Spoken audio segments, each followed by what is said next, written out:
പാപം എന്നെ കീഴടക്കുന്നില്ല. ഞാൻ പാപത്തിന്റെ പിന്നാലെ ഓടുന്നില്ല.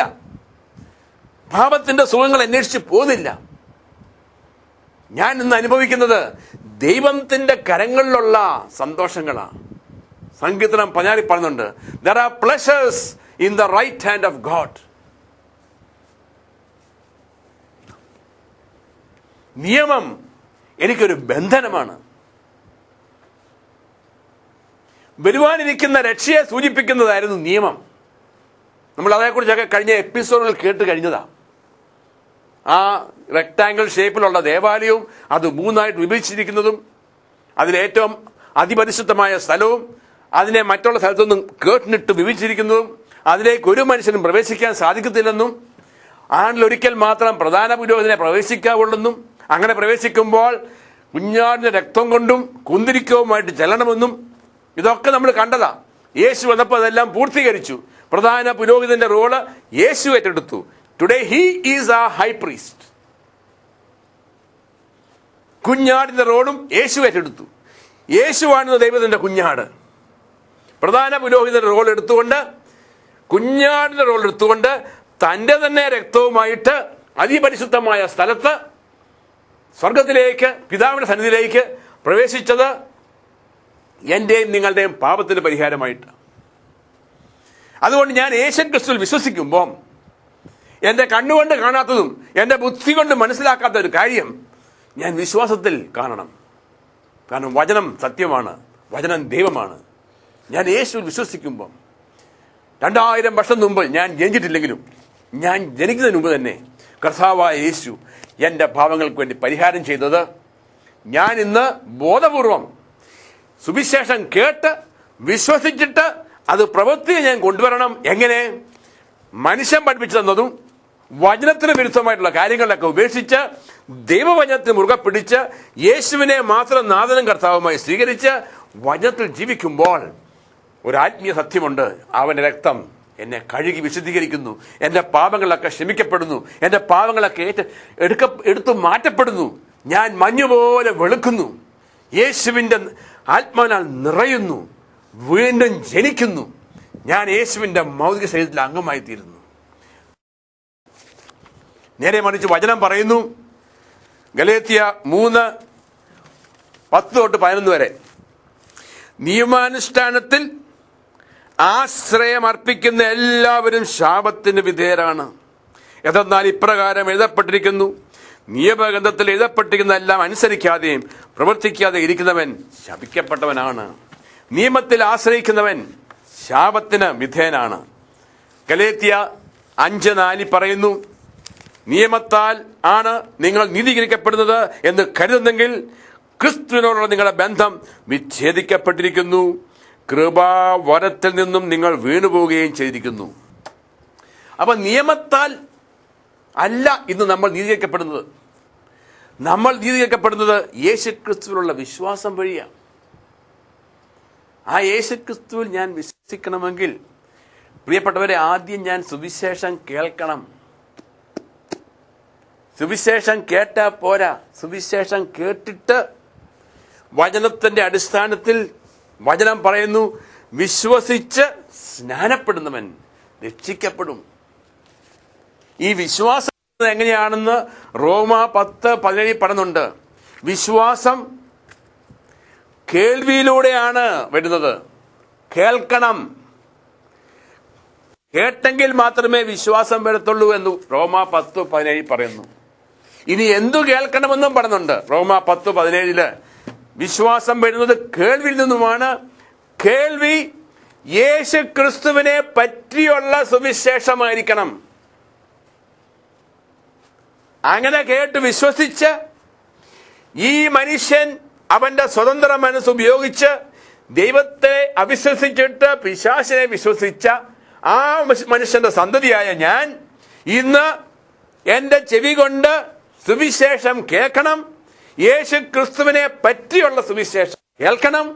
കേട്ട് കഴിഞ്ഞിട്ട് എന്റെ പിതാവ് ആദമാകുന്ന ഈ ശപിക്കപ്പെട്ട ഈ തലമുറയിൽ നിന്നും എന്റെ സ്വതന്ത്ര മനസ്സ് ഉപയോഗിച്ചുകൊണ്ട് ഞാനൊരു തീരുമാനം എടുക്കണം. ഞാൻ ഇന്ന് വീണ്ടും ദൈവവചനത്തെ മുറുകെ പിടിക്കും. കാരണം നേരത്തെ എൻ്റെ പിതാക്കന്മാരിൽ നിന്നും ഏറ്റവും വലിയ പിതാവായ ആദം ദൈവവചനത്തെ കൈവിട്ട ആ ഒരു പാരമ്പര്യത്തിൽ ഞാൻ ജീവിക്കാതെ ഞാൻ വീണ്ടും പിശാച് പറഞ്ഞു തരുന്ന മനുഷ്യനിലൂടെ വരുന്ന ആചാരങ്ങളും അനുഷ്ഠാനങ്ങളും അല്ല, ദൈവവചനത്തിനാണ് പ്രാധാന്യം എന്ന് പറഞ്ഞ് ഞാൻ ദൈവവചനത്തെ മുറുകെ പിടിച്ച് യേശുവിനെ ബോധപൂർവം നാഥനും കർത്താവുമായിട്ട് സ്വീകരിക്കുമ്പോൾ തീർച്ചയായിട്ടും എൻ്റെ കൂടെയുള്ള ഈ ജനം എന്നെ ഉപേക്ഷിക്കുമായിരിക്കും. പക്ഷെ ഞാൻ രക്ഷയിലേക്ക് വരിക. അത് കഴിഞ്ഞിട്ടാണ് സ്നാനപ്പെടാൻ പറയുന്നത്. വിശ്വസിച്ച് സ്നാനപ്പെടുന്നവൻ രക്ഷിക്കപ്പെടും, വിശ്വസിക്കാത്തവൻ ശിക്ഷിക്കപ്പെടും. മർക്കോസ് 16:16. മത്തായി 28:18 മുതൽ വായിച്ചാൽ കാണാം, നിങ്ങൾ ലോകമെങ്ങും പോയി. അത് പറയുന്നത് രക്ഷിക്കപ്പെട്ട ഈ സമൂഹത്തിനോട്. നിങ്ങൾ ലോകമെങ്ങും പോയി എല്ലാവരെയും ശിഷ്യപ്പെടുത്തുക. ആദ്യം ചെയ്യേണ്ടത് ലോകമെങ്ങും പോയി എല്ലാവരെയും ശിഷ്യപ്പെടുത്തുക, അവരെ ശിഷ്യരാക്കുക. അതിനുശേഷം നിങ്ങൾ ശിഷ്യപ്പെടുത്തുന്നവരെ പിതാവിന്റെയും പുത്രന്റെയും പരിശുദ്ധാത്മ നാമത്തിൽ സ്നാനപ്പെടുത്തുക.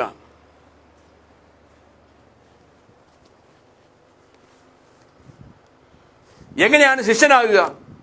യോഹന്നാൻ 8:31 പറയുന്നു, സത്യം സത്യമായി ഞാൻ നിന്നോട് പറയുന്നു, നിങ്ങൾ എൻ്റെ വചനത്തിൽ നിലനിൽക്കുമെങ്കിൽ നിങ്ങൾ യഥാർത്ഥത്തിൽ എൻ്റെ ശിഷ്യനാണ്.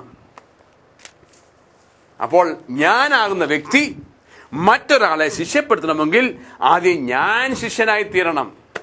ഞാൻ എങ്ങനെയാണ് ശിഷ്യനായി തീരുക? സത്യമായി ഞാൻ നിന്നോട് പറയുന്നു, നിങ്ങൾ എൻ്റെ വചനത്തിൽ നിലനിൽക്കുമെങ്കിൽ നിങ്ങൾ യഥാർത്ഥത്തിൽ എൻ്റെ ശിഷ്യനാണ്. അപ്പൊ വചനമനുസരിച്ച് ഞാൻ ജീവിക്കണം. വചനത്തിൽ ജീവിച്ചുകൊണ്ട് മറ്റുള്ളവരെ വചനത്തിലേക്ക് കൊണ്ടുവരണം, വചനാടിസ്ഥാനത്തിലുള്ള ജീവിതത്തിലേക്ക് കൊണ്ടുവരണം. അങ്ങനെ ശിഷ്യപ്പെടുത്തി ആ ശിഷ്യന്മാരെ സ്നാനപ്പെടുത്താനാണ് പറഞ്ഞത്.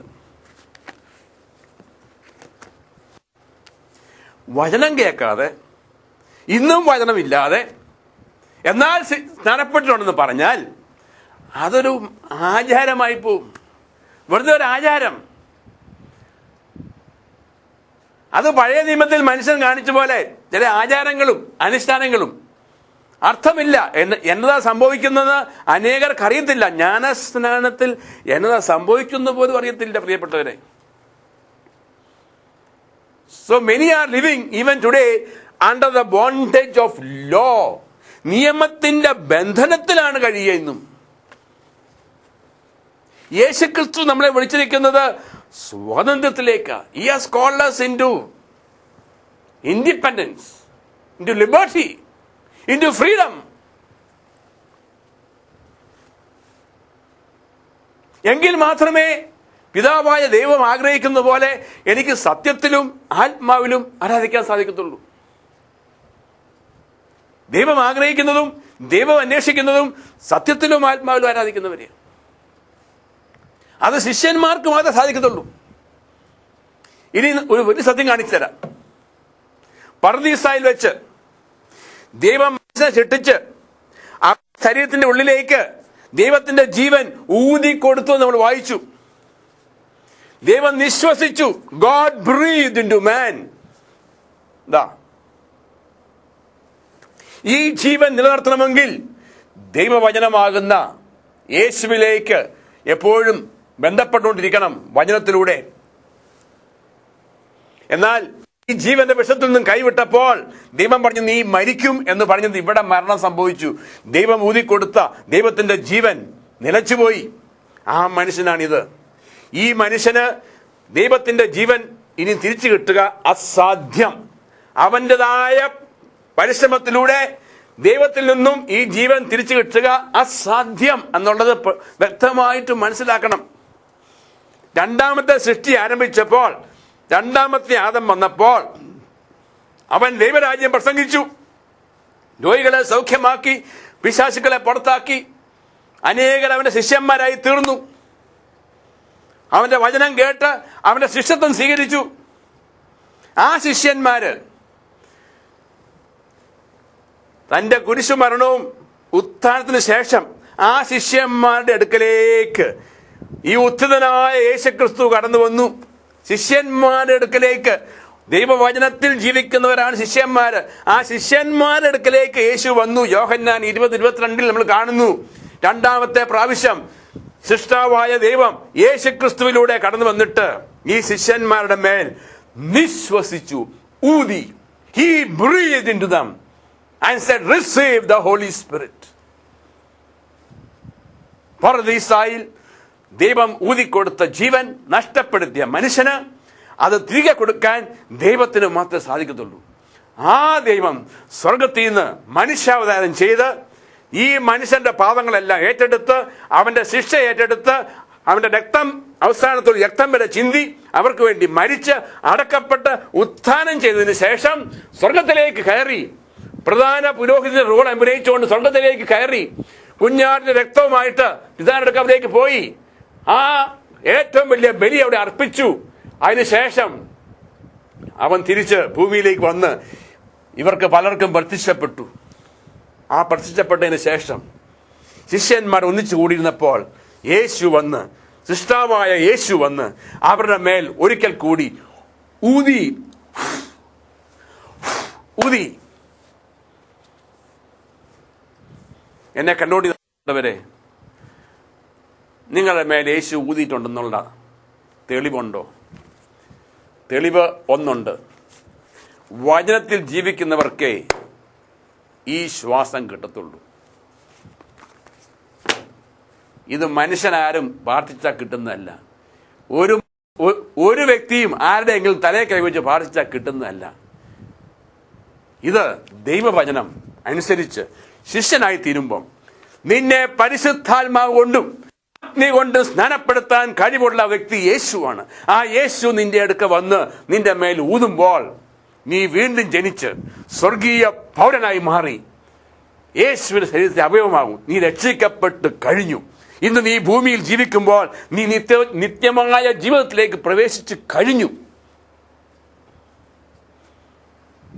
നീ ഇപ്പോൾ ശരീരത്തിൽ ഇപ്പം മരിച്ചാൽ ഈ നിമിഷം നീ സ്വർഗത്തിലാണ്. ഇത് വലിയ സത്യമാണിത്. ഇതൊക്കെ അറിയാൻ പാടില്ലാത്തത് കൊണ്ട് അന്ധനായ മനുഷ്യൻ അറിവില്ലായ്മ കൊണ്ട് നശിച്ചുകൊണ്ടിരിക്കുന്നു എന്നാണ് ദൈവം വിലപിക്കുക. ഓസിയ പുസ്തകത്തില് നമ്മൾ വീണ്ടും വീണ്ടും വായിച്ചിട്ടുള്ളതാണ്. എന്റെ ജനം അജ്ഞത കൊണ്ട് നശിക്കുന്നു. നമ്മൾ വായിച്ചു. ഈ ലോകത്തിന്റെ വിജ്ഞാനത്തിന് സുവിശേഷത്തിന്റെ ഈ സന്ദേശം ഭോഷത്വമാണ്. അതുകൊണ്ട് തന്നെ നിങ്ങൾ ഏത് മനോഭാവത്തിൽ കേൾക്കുന്ന എനിക്ക് അറിയത്തില്ല. ലോകത്തിന്റെ വിജ്ഞാനം കൊണ്ട് കേട്ടാൽ ഇപ്പോൾ നിങ്ങൾ കേൾക്കുന്നതെല്ലാം ഭോഷത്വമായിരിക്കും. നിങ്ങൾക്ക് ഭോഷത്വമായതുകൊണ്ട് ദൈവത്തിന്റെ ജ്ഞാനം, ആ ജ്ഞാനത്തിന് ഒരു കുറവും വരികയില്ല. നമുക്കിവിടെ എളിമ ആവശ്യമാണ്. ഈ കൃപ നിങ്ങൾക്ക് എല്ലാവർക്കും ലഭിക്കട്ടെ എന്ന് ഞാൻ പ്രാർത്ഥിക്കുകയാണ്.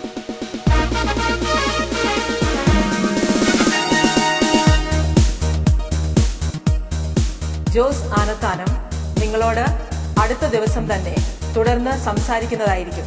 കാത്തിരുന്ന് കാണുക.